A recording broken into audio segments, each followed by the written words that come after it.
welcome back, everybody. We have an update to an extraordinary ordinary we met in 2019. At that time, this Army vet was trying to reclaim a part of his life before his combat spinal cord injury.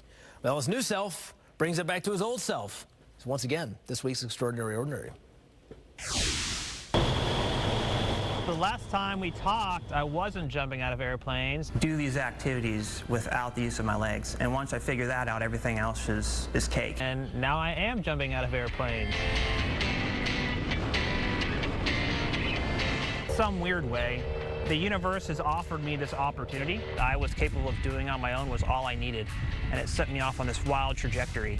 And I took the chance and I'd seized the moment. Veteran Alex Dillman took a chance, seized the moment, and reclaimed something he hasn't had in a long time. But it's nothing quite like my first solo skydive, because that's really when I felt that connection to my old way of life. And once you start doing it on your own, you're expected to perform. And I haven't been in those circumstances since I was active. That's when I was hooked. I was hooked. I was like, that was when I knew this was a piece of the puzzle. It's one of those activities where I don't see myself not doing it now. Dillman has his solo skydiving license with the help of braces to keep his legs stable while in free fall. Nothing really prepares you quite like the intense environment that is free fall, right, through the sky. You could be potentially traveling at 120 miles an hour, and if the body position's not just right, you could easily become disoriented or could go out of control. He figured it out, accomplished the goal that he set out on several years ago. It's a chair, you know. It doesn't really define me, I guess you could say. Like, I could care less because I'm still doing what I want to do. That was when we first met Dillman back in 2019, who initially saw adventure therapy as a way to combat depression and PTSD from his combat injuries that took away the use of his legs. A great thing about skydiving is it gets me out of the chair. I don't bring my chair with me. I don't need to be in the chair to perform the act of skydiving.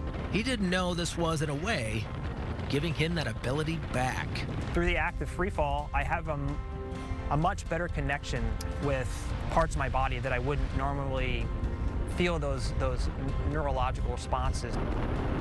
Like I can feel my legs and my feet to a certain extent only when I'm in a free fall state. I can kind of get a better sense of my overall being. I can kind of feel what my legs are doing. I can kind of feel what my hips are doing.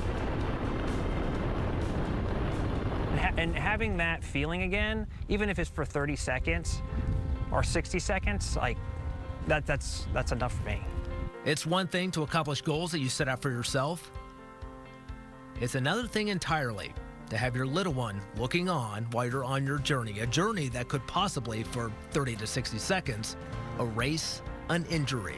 With kids, you know, they're always watching, because they're always watching. So whether you know it or not, they're watching us. He's only seen me in the wheelchair, so he knows no different. But he's been able to see me navigate life and accomplish tasks without the use of my legs. I want him to see that I'm confident and to be sure of yourself and not to shy away from experiences. Throughout this process, he's been able to draw from it and say, hey, my dad does that. And, you know, maybe down the road, it's an activity we can do together. It's unbelievable, right? Dillman is also part of an adventure therapy nonprofit. It's called Skydive First Project. skydivefirstproject.org. That's their website. Their goal is to improve mental health for veterans, first responders, and those with PTSD or depression through adventure therapy like tandem skydiving.